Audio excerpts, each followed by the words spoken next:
Hello everyone, I'm Annie Gibbins and you're listening to Memoirs of Successful Women, the podcast where you get to hear candid conversations with fascinating women from around the globe who share aspects of their business and life journey, how they measure their success and what they have learnt along the way.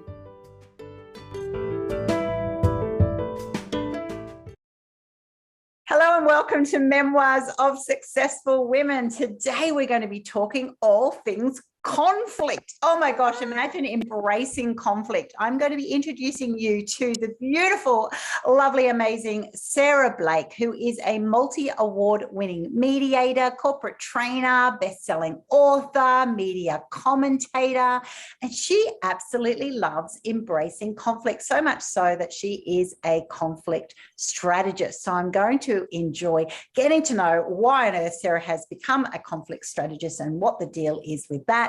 We're going to be talking about empowering women. So that's not going to surprise you because I'm all thing empowering women, but we're going to talk it about in the context of how do we empower women to get through the messiness of conflict, right? Yay. That confusing, awkward stage of I don't really want to embrace it, but I kind of have to. And then she's going to give us some tips on some mindset shifts. They're going to help you just fly through your next moment of conflict. What a joy. Welcome to the program, Sarah. Thank you so much for having me. There's so much to talk about, right?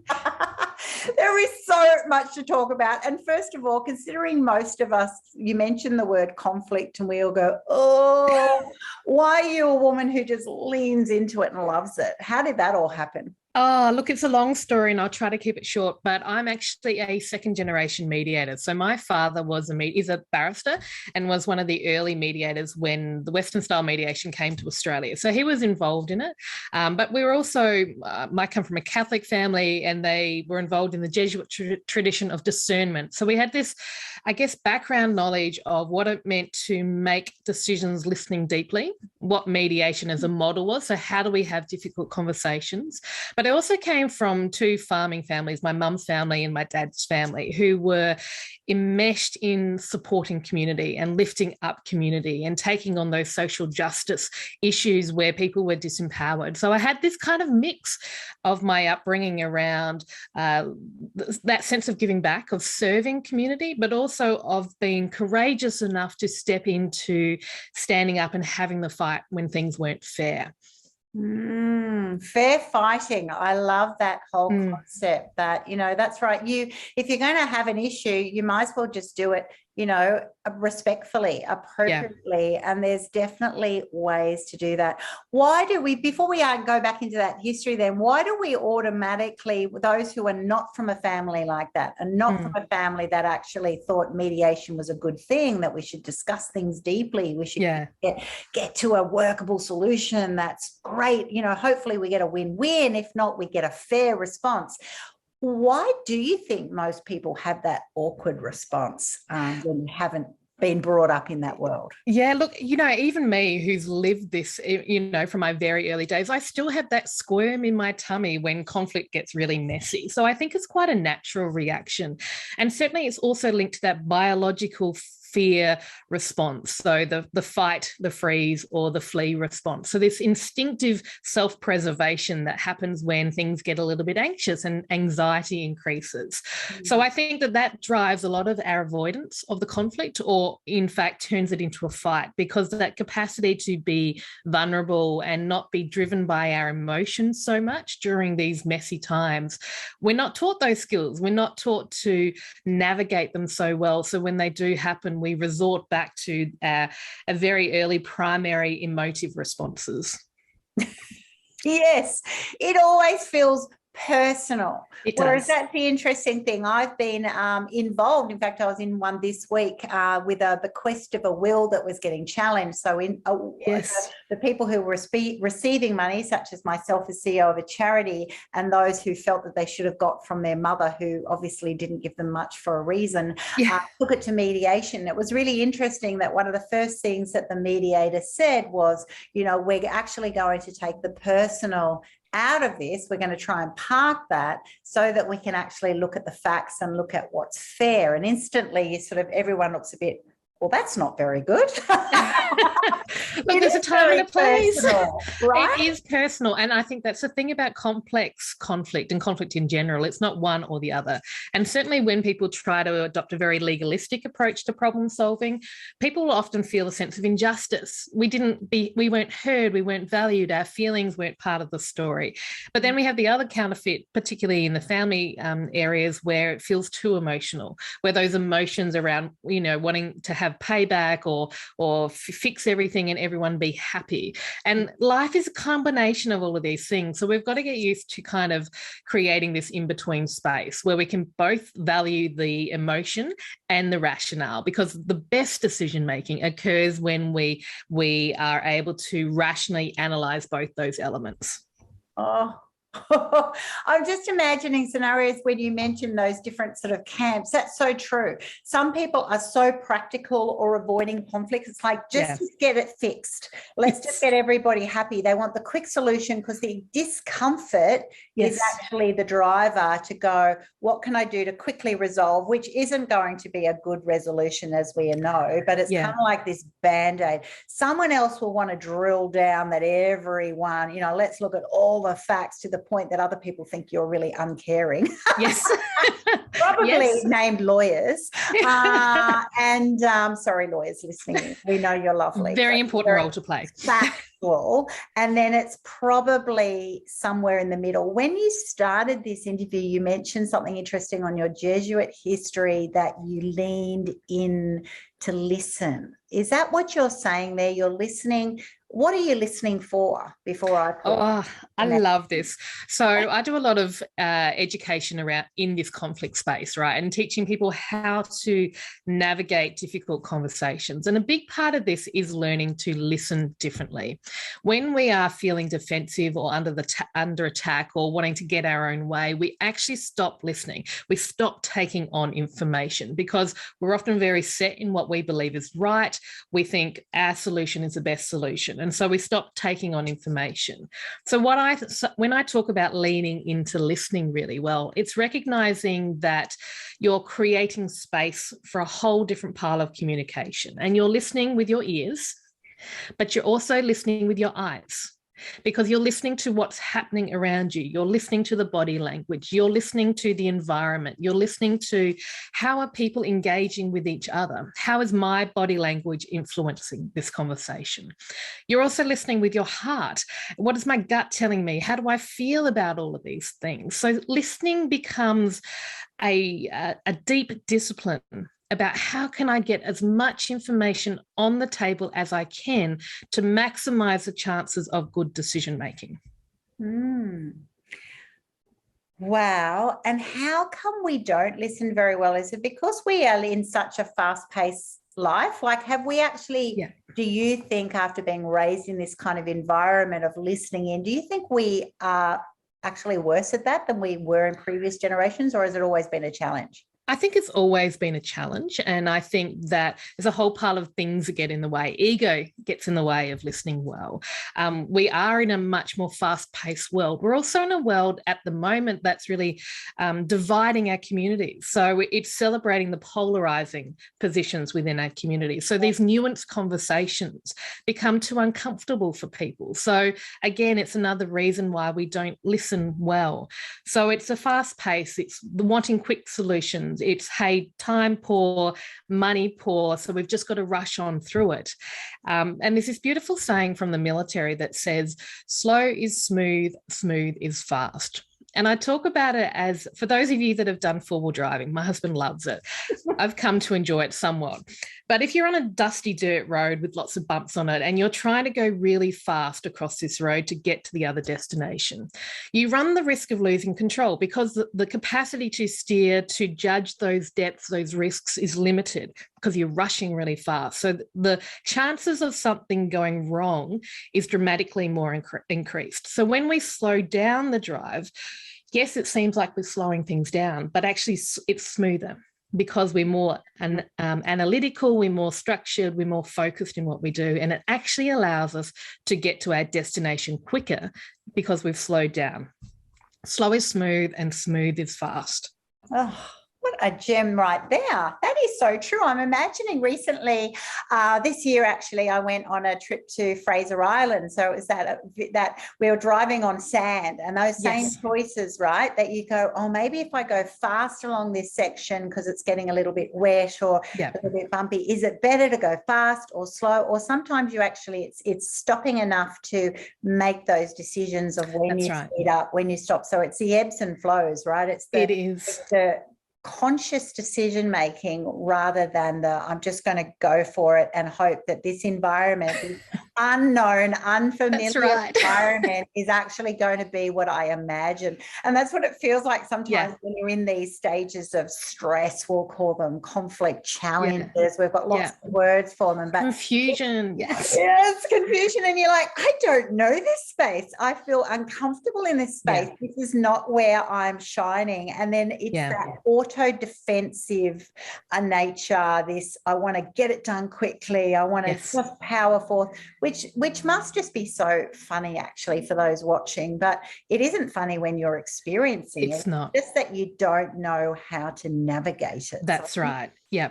And it's about courage. It's about discipline. So you've got to become courageous enough to be vulnerable in that space, because you're backing up against people that will be demanding quick decision-making and emotive decision-making or have the fight. So this is element of the requirement to be disciplined and courageous in holding that space.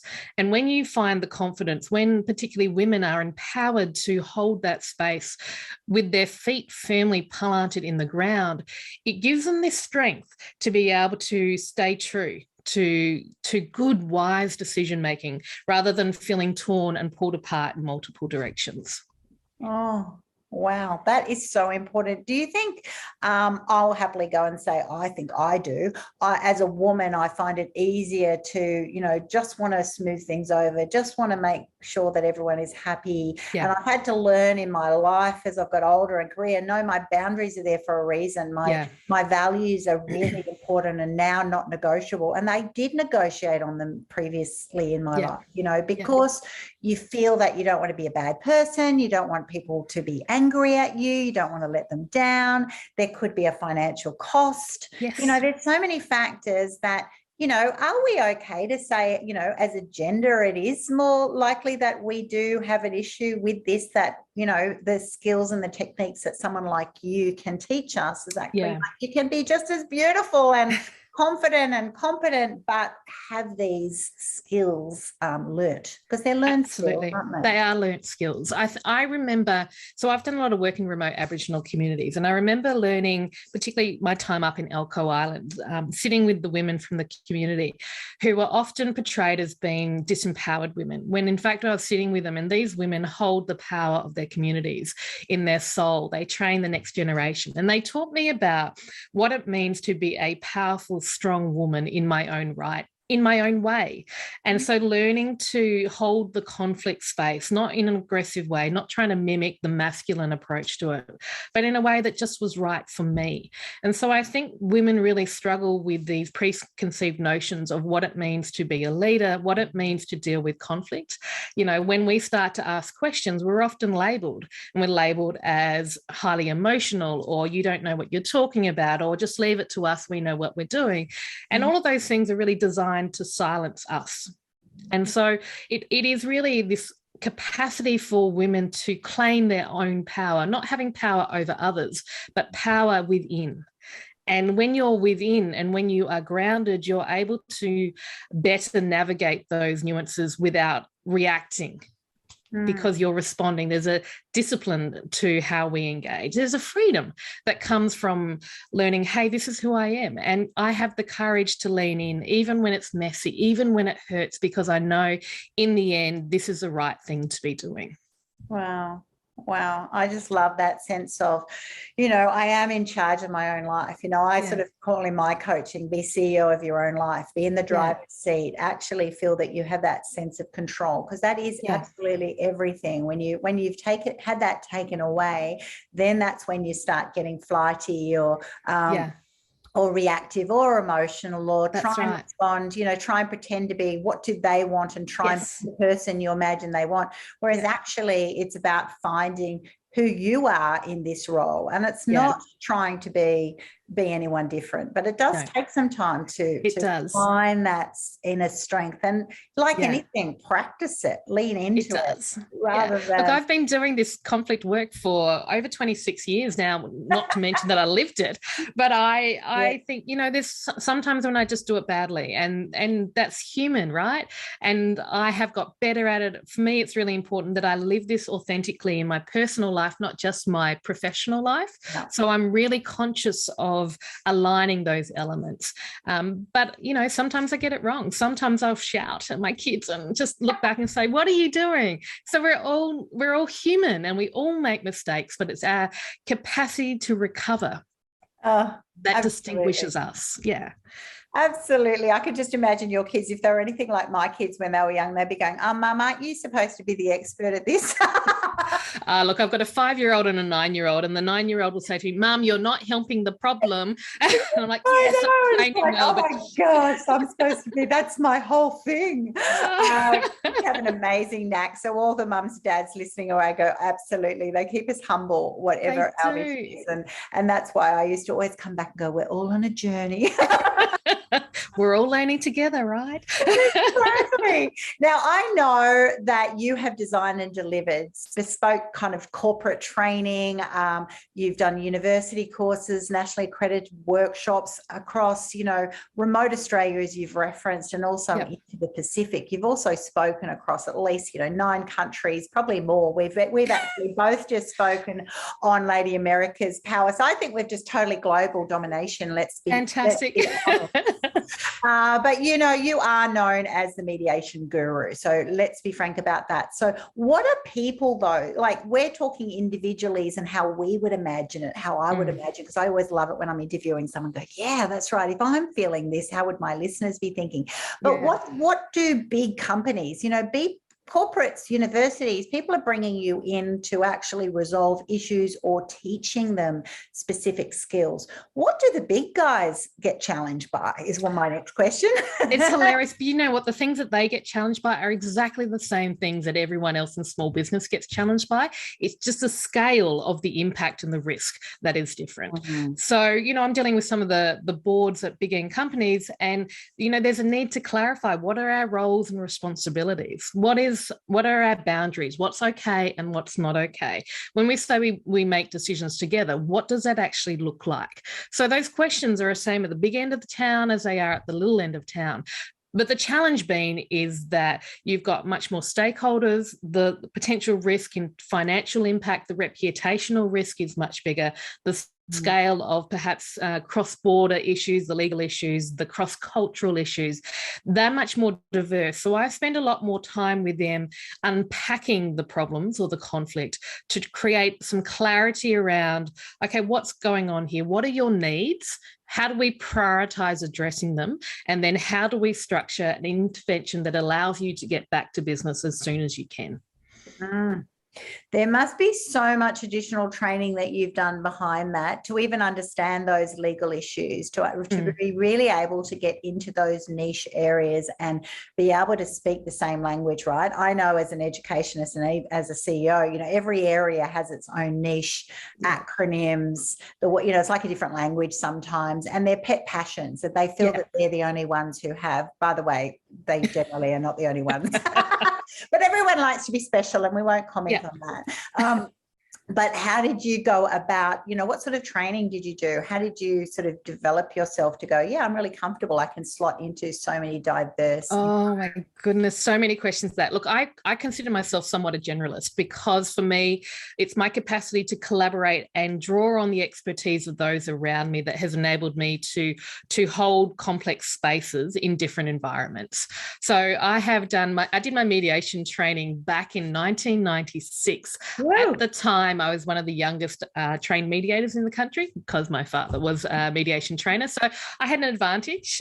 So I have been mediating for a very long time, but it also means that my understanding of the model and how it impacts people is probably different from other practitioners, because for me, it's not enough just to follow a tick box process. It has to have meaning for people. And I think too often parties in conflict, whether they're with through the courts or a mediator doing it, well, they'll get an agreement, but they'll walk away feeling this dissatisfaction because it just hasn't resonated with their realistic needs. So I guess adopt a very different style. I've also done my Bachelor of Arts in Anthropology and Politics. I initially wanted to get into the native title space, and I remember my first lecture, I don't even know who the lecturer was, but she said to me, the role of an anthropologist is to question the taken for granted assumptions of society. And I love it. And I've taken it with me in my role as a mediator. My job is to ask lots of questions, to question those assumptions we all make in conflict and confusion and problems, and try to bring to the surface some ideas. So I've done that. I've done a master's in strategic affairs, so defence, security and intelligence. And that particularly was an interest around the intersection between large-scale war and the intersection between communities and the military. And what does this mean for very high conflict situations? And how do we work together? How do we make decisions in this space?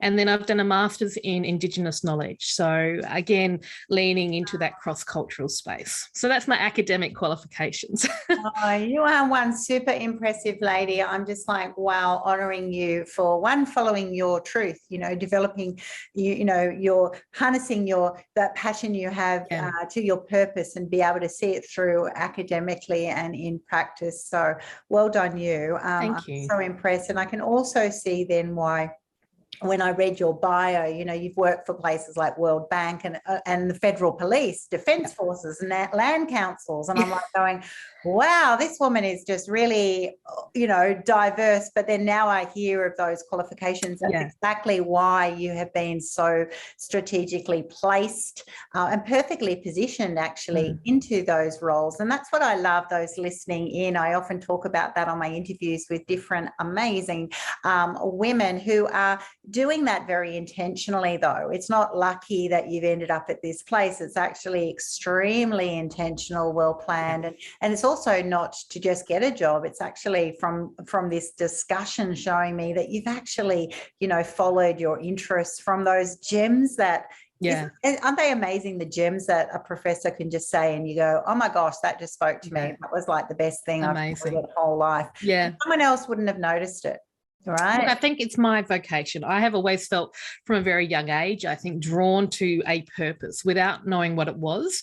And then to discover my vocation, then it gives you passion and purpose and direction. So everything becomes strategic. The journey will look different, but I know in general what I'm working towards. And I trust the universe to kind of guide me through that process. And so it becomes, there's a great joy. It doesn't mean that it's not hard work and it's not painful, because I've had all of those moments, and those moments shape me and give me more strength to keep going. It must be such joy when you've facilitated a mediation, and both sides always want more, but when they get to that resolution and actually go, okay, it's fair. I just still don't love it. I would have liked more, but it is fair. So, and that's all you can do, because there'll always be a big divide, right? And you're obviously trying to find that sweet spot, because if you don't find that, assumably you spend a lot more money, go to courts, someone else gets your money, and it goes on and on and on. And then you go, oh gosh, time, money, and a lot of emotion. Have you had those experiences that you go, oh my gosh, we did everything right, and there was such a divide? What do you do in those situations that they can't agree?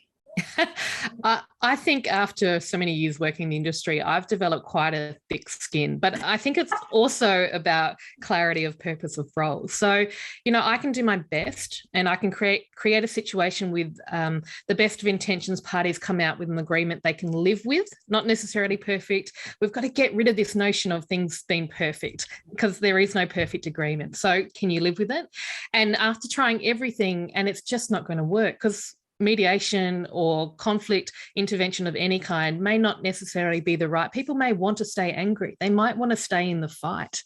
So for me, it's recognizing, hey, I can't fix it all. It's not my problem. They have choices to make, and their choices are theirs to own and to deal with. And all I do is play my role in that. And then I bless and release, essentially, because it's not my problem to fix, it's theirs. And if it's their choices that they're making, yes, it's sad. Particularly, I'll often get to case and they're right on the cusp of greatness, and I can see it, and they're just about to launch in, and something happens and they'll step back from it. And it's sad, but it's not my burden to carry.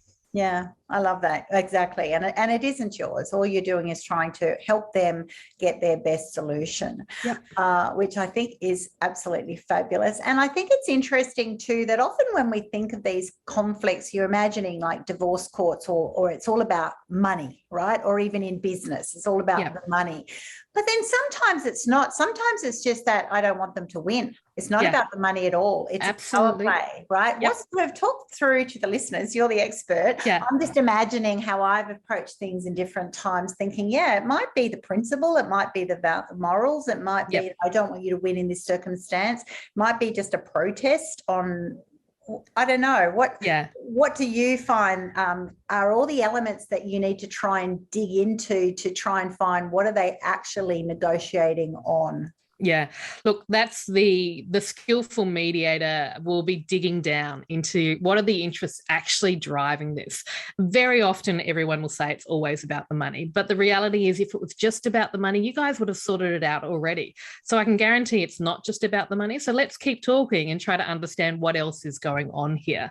And so we'll ask lots of questions around, so tell me what has been the impact, and tell me why does reputation matter to you? And look, so if you don't reach agreement today through over this money issue, what might that look like? What's going to happen then? It's going to keep costing you. Is that something that you can carry? So it's that reality testing, but also probing down, peeling back the layers of that onion. Absolutely fascinating. I must admit, I'm having a bit of a girl crush here. I would love to be a fly on the wall because it's so fascinating. I find listening to other negotiations really fascinating. It's so much fun, right? It is so much fun, which might surprise people. But other people are going, you weirdo girls. Write that down. I want to remember that. Now, you're also an ambassador for Think Network and Mediate Guru. What does that mean? What do you do in that role as an ambassador? Yeah, look, the Mediate Guru, they came to me last year during COVID, which was really interesting. The mediation industry particularly had to pivot significantly because of COVID and take a lot of things online. We couldn't do it face-to-face like most things. And what it did is it opened up our global networks to professionals from across the world. Mediate Guru is an Indian-based organisation, but they are bringing together students from across the globe who are particularly studying law, but recognising the role of mediation. So it's empowering these students with the skills to bring mediation to their jobs and to their philosophical approach to dispute resolution. So my role has been helping coach mediation and judge mediation competitions, to provide advice to the panel, to connect with some amazing students from across the globe who just want to know more about mediation and want to get a foot in the door. And it's a really challenging thing in our industry for that next generation to find space as practitioners in mediation. So I'm all for training, perhaps a little bit of converting fellow practitioners to a different way of thinking about mediation. As a non-lawyer, it's quite a unique opportunity for me. As a barrister father and my brother's an academic, I feel very comfortable in that legal space. And I walk with lawyers through the mediation process, but I can bridge, right? Yeah. And I think that that's a really interesting role that I can play for Mediate Guru. So I'm excited by that one. And then Think Network from the UK is the UK's #1 female empowerment network. And they're just going through some changes at the moment to increase the accessibility of all their resources for free for women. So I'm really excited by that. And it's just been really writing articles, getting interviewed, being part of networks and sharing my knowledge with other women in business and women in life who perhaps struggle or don't have the skills of dealing with conflict effectively. So I'm really passionate about every opportunity I get to talk with people like you and others to help women feel more confident when they're dealing with these messy moments. What mind shift techniques do you then work with those women to actually help them move from having a conflict situation, a very uncomfortable situation, to actually seeing it as an opportunity that they can learn and grow and hopefully get the resolution, even if not this time, in as they grow and mature. Yeah. Look, there's a whole process, and I'm developing a program next year, which I can't wait to launch on this, but there is quite a significant mind shift that has to occur for many people dealing with conflict, but particularly women, because I think we've been taught to think of conflict as a bad thing. It's something that's negative, something to avoid. No one wants conflict. It makes us feel horrible. And the thing I say is that conflict is actually there as a signal or a flag to alert you to the fact that work needs to be done. There's a problem here, and we need to deal with it. And so when we ignore it, when we have a fight about it, we're not actually dealing with that problem. We're responding or reacting to the outcomes from that problem. So the shift really is changing the way you think about conflict and recognizing it's there as an opportunity to learn, to grow, and resolve. So rather than feeling and reacting to those emotions, pause on the emotions, take a breath, and ask yourself, what can I learn from this situation? Wow, which is so hard when you're in it. So hard. Yes, so hard. Sounds really easy. It's so hard. That'd be really good if it was easy. It is so hard because initially it is personal, it is overwhelming, it is confronting, and particularly I'm imagining those perfectionists listening. That's actually even harder because we like to know what the exact response would be. And this journey is actually going, you don't know what the exact response is. It is undetermined. We'll have to find a way. We'll have to work the best resolution for both. So there's so much unknown. There is so much unknown. That's got to really flip a lot of people's heads. And the thing is that we can't actually control anybody else in this. And if we try to control them, we make it worse. So what we can control is ourselves. And so the things like emotional intelligence and finding your calm and connecting through meditation or whatever it is that helps you hold calm in the moment of trigger or conflict, it's going to help you be more effective. So how you are will impact how others are responding around you. So, learning your triggers. What are the things that set you off, that really annoy you, that lead you to conflict? Write them down, be aware of them, because when we label them, we shift the chemical reactions in our brain and it no longer has the power over us.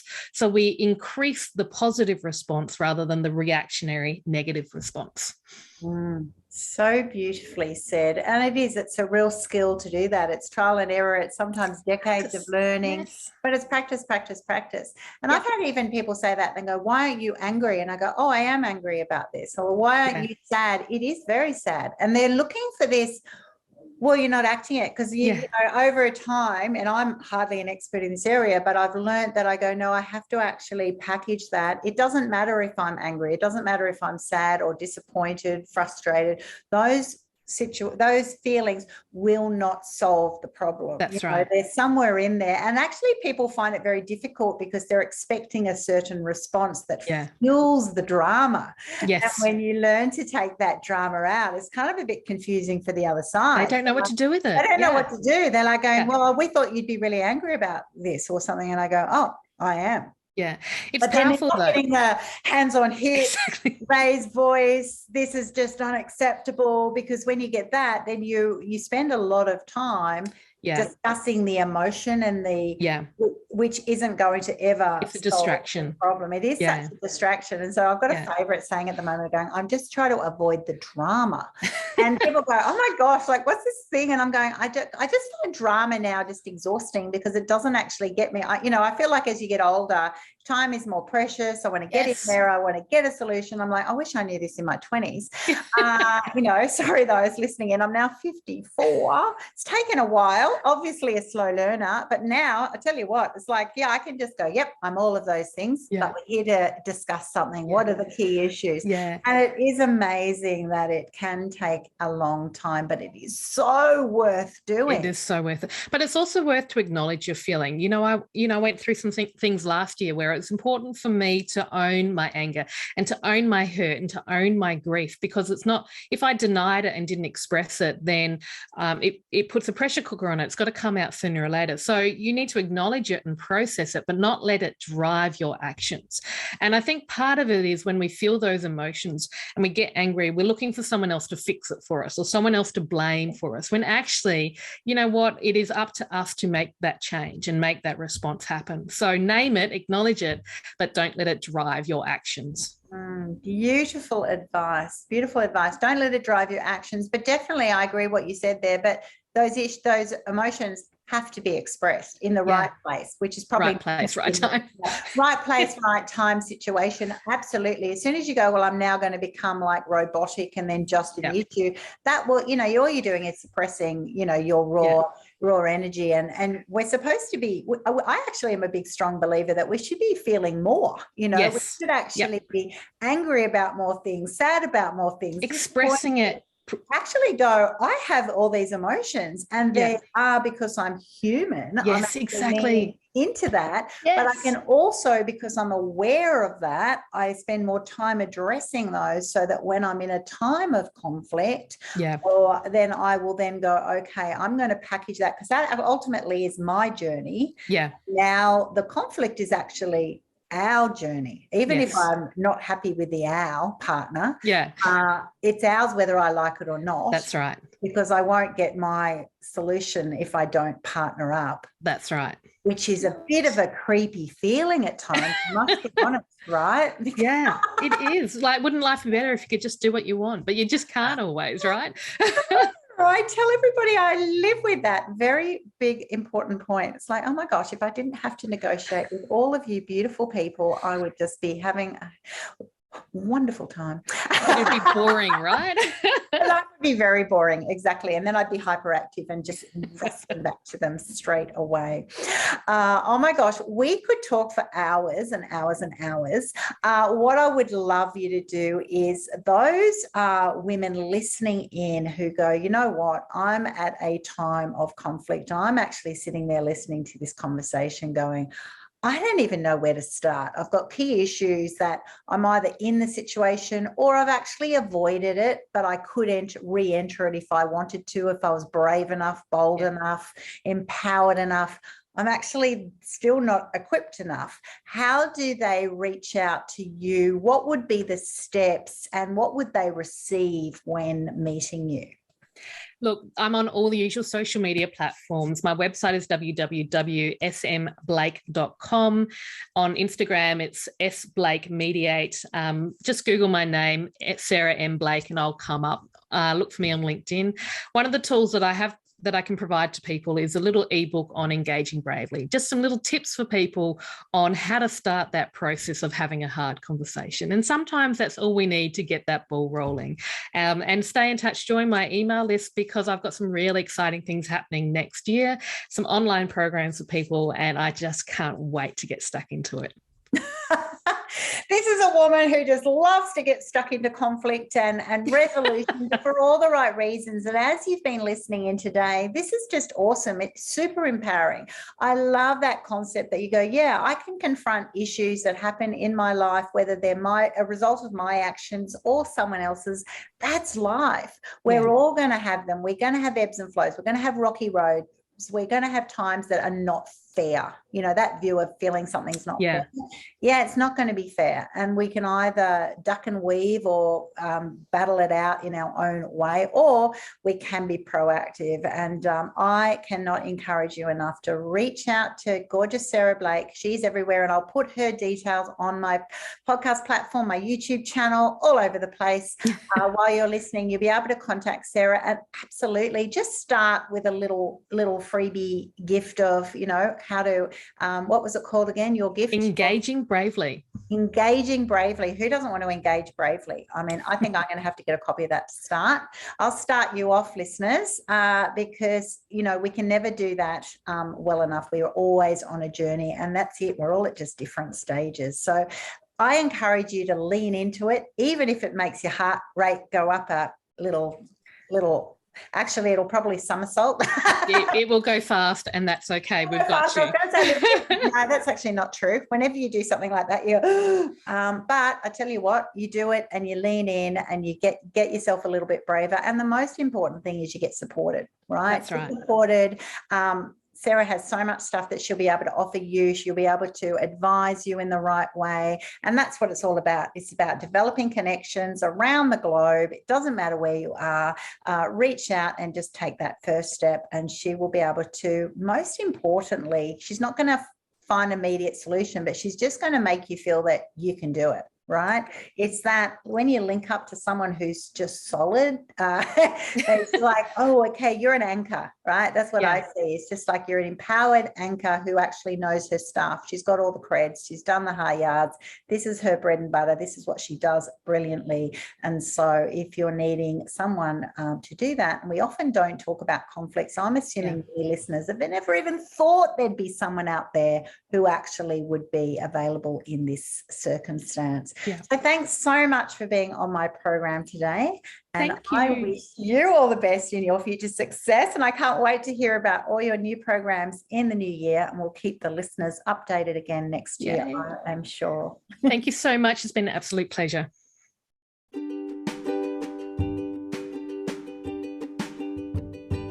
Thanks so much for listening to this episode of Memoirs of Successful Women. You can find me at anniegibbins.com, where you can download my free resources, get connected on social, and check out my online magic transformation program. If you love this show, feel free to subscribe to future episodes and, of course, share it with your friends. I'll see you again soon, and until then, happy podcasting.